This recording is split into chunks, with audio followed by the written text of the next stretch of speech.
नमस्कारम दोस्तों आज के वीडियो में हम बात करेंगे भारत के एक ऐसे महान संत के बारे में जिन्होंने न सिर्फ भारत के बल्कि पूरे विश्व की कई महान हस्तियों के जीवन को परिवर्तित करने में और उनके जीवन को एक सही दिशा देने में काफी मदद की।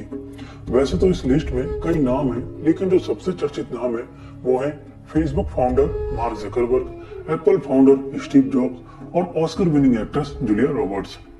दोस्तों, हमेशा एक कंबल में रहने वाले नीम करोली बाबा से जुड़ी हुई ऐसी कई किस्से कहानियां हैं जो कि आज की आधुनिक युवा पीढ़ी को असंभव प्रतीत हो, लेकिन वो लोग आज भी मौजूद हैं जिन्होंने इन घटनाओं को काफी नजदीक से महसूस किया और जिनके सामने यह घटनाएं घटित हुई। उन्हीं के इंटरव्यूज पर यह वीडियो आधारित है।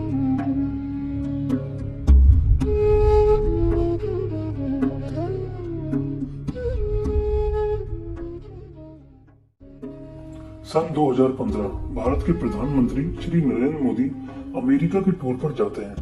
इसी दौरान फेसबुक फाउंडर मार्क जकरबर्ग के साथ पूरी मीडिया के सामने एक लाइव इंटरव्यू होता है। इसमें मार्क जकरबर्ग अपनी कंपनी के इंडिया कनेक्शन के बारे में बताते हैं।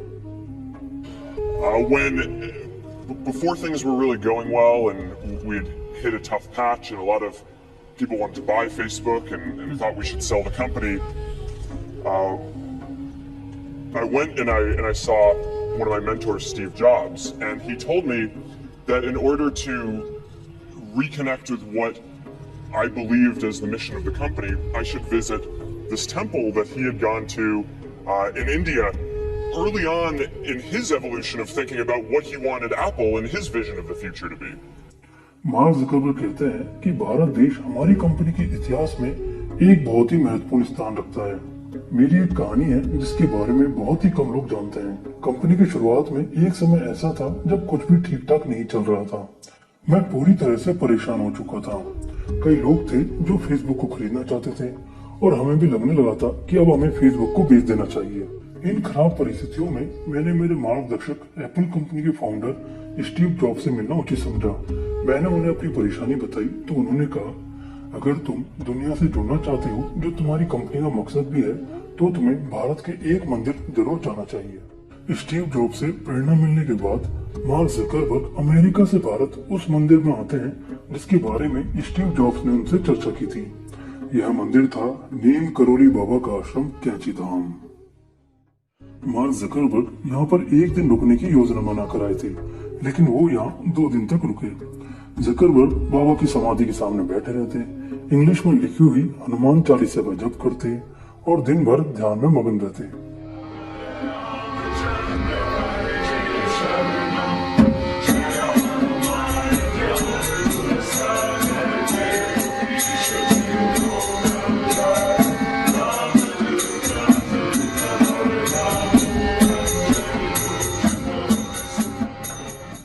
इसी दौरान उन्हें महसूस हुआ कि फेसबुक के जरिए वो दुनिया को जोड़ने का कितना महत्वपूर्ण कार्य कर रहे हैं और इस कार्य को अगर वो इसी तरह जारी रखते हैं तो पूरे विश्व में कितने महत्वपूर्ण और सकारात्मक बदलाव लाए जा सकते हैं। इसी सोच के साथ उन्होंने निर्णय लिया कि वो फेसबुक को कभी नहीं बेचेंगे और अपने इस विचार के साथ वह भारत से अमेरिका आते हैं और फेसबुक को उन बुलंदियों तक पहुँचाने में लग जाते हैं जहाँ पर वो आज है। लेकिन अब यह सवाल उठता है कि आखिर स्टीव जॉब्स ने भारत के इस मंदिर का जिक्र मार्क जकरबर्ग से क्यों किया? आखिर ऐसी क्या घटना स्टीव जॉब्स के साथ घटी थी जिसकी वजह से परेशान मार्क जकरबर्ग को देखकर इस मंदिर की याद स्टीव जॉब्स को आन पड़ी? दरअसल जब एप्पल फाउंडर स्टीव जॉब्स युवा थे तो वो भी कुछ इसी तरह की परेशानियों से गुजर रहे थे। उनका मन पूरी तरह से अशांत हो चुका था। उनके मस्तिष्क में योजनाएं तो कई थी, लेकिन कौन सी योजना सही है, कौन सी गलत है, किससे सफलता हाथ लगेगी, किससे असफलता हाथ लगेगी, किस योजना से कितना नुकसान होगा, इस तरह के सवालों से वो पूरी तरह से परेशान हो चुके थे और वो यह निर्णय नहीं ले पा रहे थे कि वो आगे जीवन में कौन सा कदम उठाएं। तो ऐसे में उनके एक मित्र ने उन्हें भारत जाने की और वहाँ बाबा नीम करोली से मिलने की सलाह दी। लेकिन जब तक वे वहाँ पहुँचते, नीम करोली बाबा हमेशा के लिए समाधि में लीन हो चुके थे। लेकिन बाबा की सकारात्मक और दिव्य ऊर्जा वहाँ अभी भी मौजूद थी, क्योंकि यह वह स्थान है जहाँ नीम करोली बाबा ने 18 वर्षों तक कठोर तपस्या की थी। स्टीव जॉब्स वहाँ कई दिनों तक रुके रहे, जिससे उनका मन तो शांत हुआ ही और साथ में उन्हें अपनी परेशानी का हल भी मिल गया। इसके बाद जब वे अमेरिका पहुंचते हैं तो उन्हें जानने वाले लोग उन्हें देखकर पूरी तरह से आश्चर्यचकित हो जाते हैं। उन्हें देखकर ऐसा लग रहा था कि मानो वो एक बोध में परिवर्तित हो चुके हैं। ऐसा लगा कि यह कोई और ही स्टीव जॉब्स है। उनके बाल कटे हुए थे और चेहरा पूरी तरह से आत्मविश्वास से भरा हुआ था। इसके कुछ समय बाद ही स्टीव जॉब्स एप्पल का पहला कंप्यूटर लॉन्च कर देते हैं, जिससे पूरे विश्व में तहलका मच जाता है।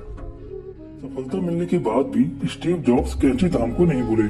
उन्होंने इसके बारे में मार्क जकरबर्ग को तो बताया ही, साथ में आश्रम की समाज सेवी संस्था सेवा फाउंडेशन, जो कि अंधे लोगों के लिए समाज सेवा का कार्य करती है, उसको प्रारंभ करने में भी अपनी तरफ से काफी आर्थिक मदद प्रदान की।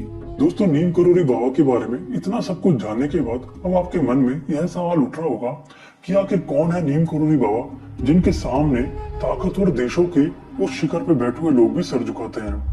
तो अब जानते हैं कि आखिर कैसा था नीम करोली बाबा का जीवन, जिन्हें कुछ लोग हांडी वाले बाबा, कुछ लोग त्रिकोणीय बाबा, कुछ लोग चमत्कारी बाबा, तो कुछ लोग उन्हें साक्षात हनुमान जी का अवतार कहते हैं। नीम करोली बाबा का पूर्व नाम था लक्ष्मी नारायण शर्मा।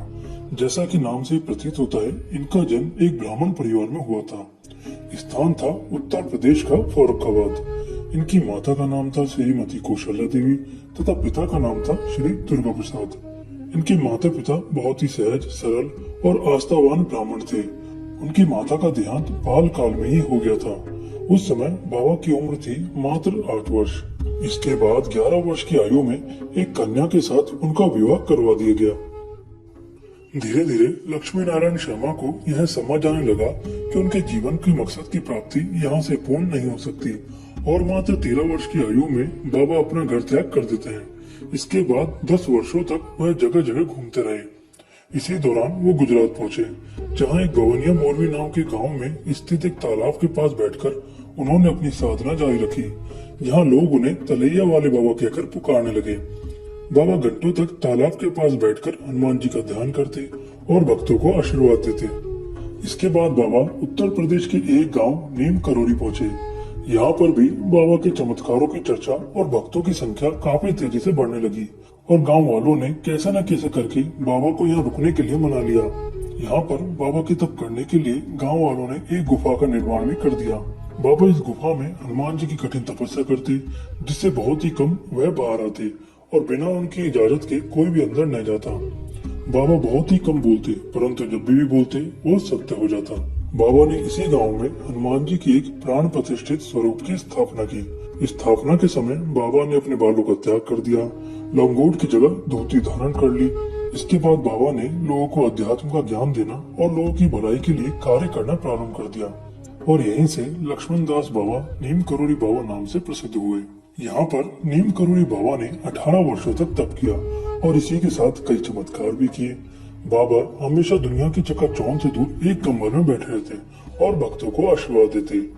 भक्त बाबा के दर्शन को आते, जिनमें से कुछ अपनी समस्याओं का समाधान पाने के बाद बाबा के आशीर्वाद के साथ प्रसन्न होकर लौट जाते, तो कुछ बाबा की भक्ति में लीन होकर यहीं रुक जाते। जैसे कि रामदास, जिनका पूर्ण नाम था रिचर्ड अल्पर्ट, जो कि हार्वर्ड यूनिवर्सिटी में एक प्रोफेसर थे। कृष्णदास, जिनका नाम था जेफरी केगल, जो कि अमेरिका में एक फेमस सिंगर थे और ग्रैमी अवार्ड तक के लिए नॉमिनेटेड हो चुके थे। यह सब नाम बाबा द्वारा ही इन्हें दिए गए थे।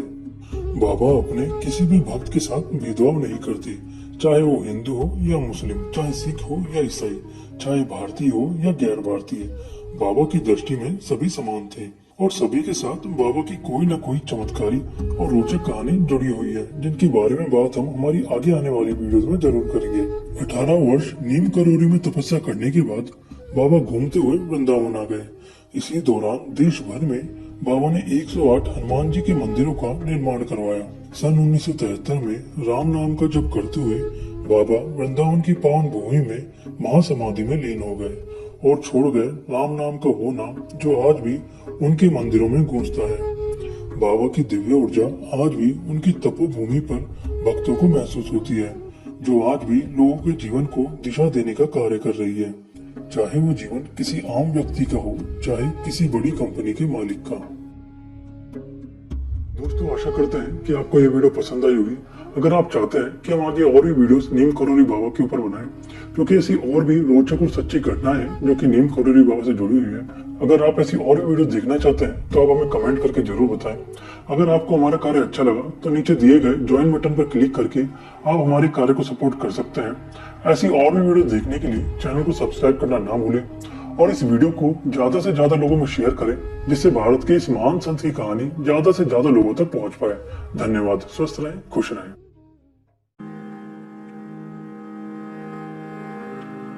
Rama bolo, Rama bolo.